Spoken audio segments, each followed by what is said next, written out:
இறை இயேசுவில் அன்பார்ந்த இணையதள தோழமைகளே, உங்களை இயேசுவின் இனிய நாமத்தில் அன்புடன் வாழ்த்துகிறோம். திருப்பாடல்கள் ஒரு அமுதக்கடல், திருச்சபையின் நீர்ச்சுனை.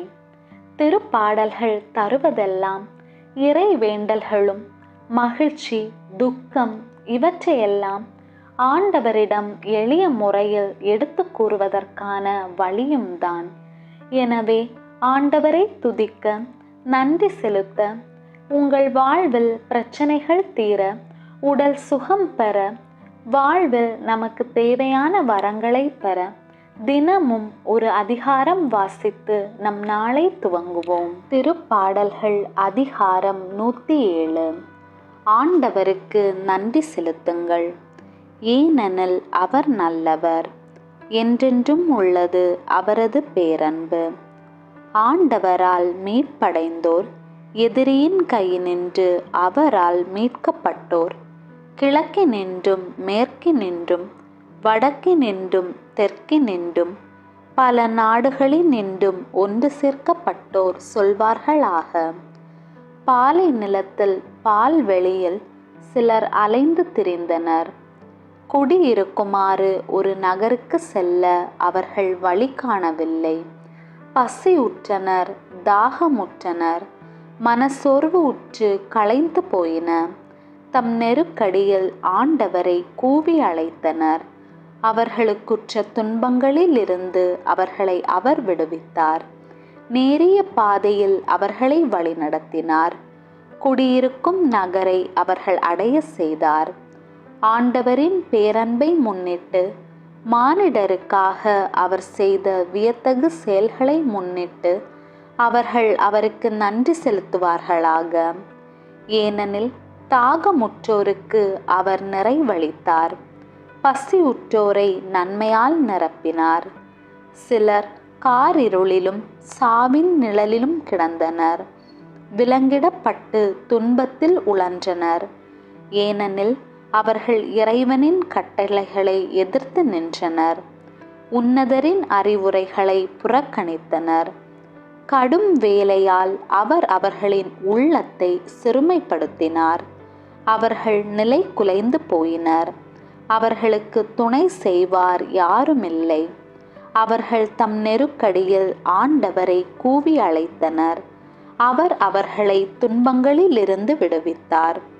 காரிருளிலும் சாவின் நிழலிலும் கிடந்த அவர்களை அவர் வெளிக்கொணர்ந்தார். அவர்களை பிணித்திருந்த தலைகளை தகர்த்தார். ஆண்டவரின் பேரன்பை முன்னிட்டு மானிடரான அவர்களுக்கு அவர் செய்த வியத்தகு செயல்களை முன்னிட்டு அவர்கள் அவருக்கு நன்றி செலுத்துவார்களாக. ஏனெனில் வெண்கல கதவுகளை அவர் தகர்த்தெறிந்தார், இரும்பு தாழ்பாள்களை உடைத்து விட்டார். சிலர் தங்கள் தீய நெறிகளை முன்னிட்டு நோய்களுக்கு உள்ளாயின. அவர்களுடைய தீச்செயல்களின் பொருட்டு துன்பங்களுக்கு உள்ளாயினர். எல்லா உணவையும் அவர்களின் மனம் வெறுத்தது. சாவின் வாயில்களை அவர்கள் நெருங்கினார்கள். அவர்கள் தம் நெருக்கடியில் ஆண்டவரை கூவி அழைத்தனர். அவர் அவர்களை துன்பங்களினின்று விடுவித்தார். தம் வார்த்தையை அவர் அனுப்பி அவர்களை குணப்படுத்தினார். அழிவினின்று அவர்களை விடுவித்தார். ஆண்டவரின் பேரன்பை முன்னிட்டு, மானிடரான அவருக்கு அவர் செய்த வியத்தகு செயல்களை முன்னிட்டு அவர்கள் அவருக்கு நன்றி செலுத்துவார்களாக. நன்றி பலிகளை அவர்கள் செலுத்துவார்களாக. அக்களிப்போடு அவர் தம் செயல்களை புகழ்ந்தேத்துவார்களாக. சிலர் கப்பலேறி கடல் வழி சென்றனர், நீர்த்திரள் மீது வணிகம் செய்தனர். அவர்களும் ஆண்டவரின் செயல்களை கண்டனர். ஆழ்கடலில் அவர் தம் வியத்தகு செயல்களை பார்த்தனர். அவர் ஒரு வார்த்தை சொல்ல புயல் காற்று எழுந்தது. அது கடலின் அலைகளை கொந்தளிக்க செய்தது. அவர்கள் வானம் மட்டும் மேலே வீசப்பட்டனர், பாதாளம் மட்டும் கீழே தள்ளப்பட்டனர். அவர்கள் உள்ளமோ இக்கட்டால் நிலை குலைந்தது. குடிவெறியரை போல் அவர்கள் தள்ளாடி தடுமாறினர். அவர்களின் திறனெல்லாம் பயனற்று போயிற்று.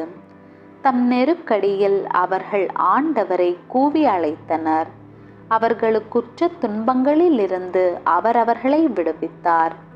புயல் காற்றை அவர் பூந்தெண்டலாக மாற்றினார். கடல் அலைகளும் ஓய்ந்துவிட்டன. அமைதி உண்டானதால் அவர்கள் மகிழ்ச்சியுற்றனர். அவர்கள் விரும்பிய துறைமுகத்திற்கு அவர் அவர்களை கொண்டு போய் சேர்த்தார்.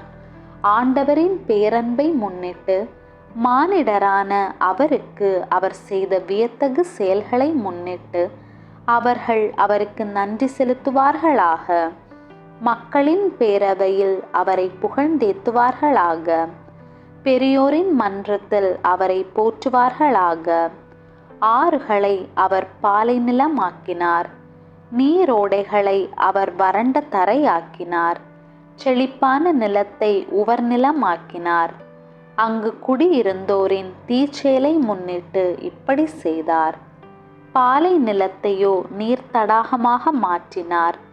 வறண்ட நிலத்தை நீரூற்றாக செய்தார். பசியுற்றோரை அங்கே குடியேற்றினார். அவர்கள் அங்கே குடியிருக்க நகரொன்றை அமைத்தனர். அங்கே அவர்கள் வயலில் விதைத்தனர். திராட்சை தோட்டங்களை அமைத்தனர். அறுவடைக்கான கனிகளை அவை ஈன்றன. அவர் ஆசி வழங்கினார். அவர்கள் மிகுதியாக பல்கி பெருகினர். அவர்களின் கால்நடைகளை குறைந்து போக விடவில்லை. பின்பு அவர்களின் தொகை குறைந்தது. அவர்கள் ஒடுக்கப்பட்டு துன்புறுத்தப்பட்டு இகழ்ச்சிக்கு உள்ளாயினர். தலைவர்கள் மேல் இகழ்ச்சியை கொட்டி அவர்களை பாதையற்ற பால்வெளியில் அலைய செய்தார் அவர். ஆனால் எளியோரை அவர் துன்ப நிலையினின்று தூக்கிவிட்டார். அவர்கள் குடும்பங்களை மந்தை போல் பெருக செய்தார். நேர்மையுள்ளோர் இதை பார்த்து மகிழ்கின்றனர். தீயோர் யாவரும் தங்கள் வாயை மூடிக்கொள்கின்றனர். ஞானமுள்ளோர் இவற்றை கவனத்தில் கொள்ளட்டும். அவர்கள் ஆண்டவரின் பேரன்பை உணர்ந்து கொள்ளட்டும். ஆண்டவரின் அருள்வாக்கு. இறைவனுக்கு நன்றி. விண்ணுலகில் இருக்கிற எங்கள் தந்தையே, உமது பெயர் தூயதென போற்ற பெறுக. உமது ஆட்சி வருக. உமது திருவுளம் விண்ணுலகில் நிறைவேறுவது போல மண்ணுலகிலும் நிறைவேறுக. எங்கள் அன்றாட உணவை இன்று எங்களுக்கு தாரும். எங்களுக்கு எதிராக குற்றம் செய்வோரை நாங்கள் மன்னிப்பது போல எங்கள் குற்றங்களை மன்னியும். எங்களை சோதனைக்கு உட்படுத்தாதேயும், தீமையிலிருந்து எங்களை விடுவித்தருளும். ஆமேன். அருள் நிறைந்த மரியே வாழ்க. ஆண்டவர் உம்முடனே, பெண்களுள் ஆசி பெற்றவர் நீரே. உம்முடைய திருவயிற்றின் கனியாகிய இயேசுவும் ஆசி பெற்றவரே. புனித மரியே, இறைவனின் தாயே, பாவிகளாயிருக்கிற எங்களுக்காக இப்பொழுதும் எங்கள் இறப்பின் வேளையிலும் வேண்டிக்கொள்ளும். ஆமேன். அருள் நிறைந்த மரியே வாழ்க. ஆண்டவர் உம்முடனே, பெண்களுள் ஆசி பெற்றவர் நீரே. உம்முடைய திருவயிற்றின் கனியாகிய இயேசுவும் ஆசி பெற்றவரே. புனித மரியே, இறைவனின் தாயே, பாவிகளாயிருக்கிற எங்களுக்காக இப்பொழுதும் எங்கள் இறப்பின் வேளையிலும் வேண்டிக்கொள்ளும். ஆமேன். அருள் நிறைந்த மரியே வாழ்க. ஆண்டவர் உம்முடனே, பெண்களுள் ஆசி பெற்றவர் நீரே. உம்முடைய திருவயிற்றின் கனியாகிய இயேசுவும் ஆசி பெற்றவரே. புனித மரியே, இறைவனின் தாயே, பாவிகளாயிருக்கிற எங்களுக்காக இப்பொழுதும் எங்கள் இறப்பின் வேளையிலும் வேண்டிக்கொள்ளும். ஆமேன். தந்தைக்கும் மகனுக்கும் தூய ஆவியாருக்கும் மாட்சி உண்டாவதாக. தொடக்கத்திலே இருந்தது போல இப்பொழுதும் எப்பொழுதும் என்றென்றும் இருப்பதாக. ஆமேன். தந்தை, மகன், தூய ஆவியின் பெயராலே. ஆமேன். இயேசுவே, என்னுடைய வாழ்வை இந்த நாளை உம் கையில் ஒப்படைக்கிறேன். இயேசுவே, என்னுடைய வாழ்வை இந்த நாளை உம் கையில் ஒப்படைக்கிறேன். இயேசுவே, என்னுடைய வாழ்வை இந்த நாளை உம் கையில் ஒப்படைக்கிறேன். ஆமேன்.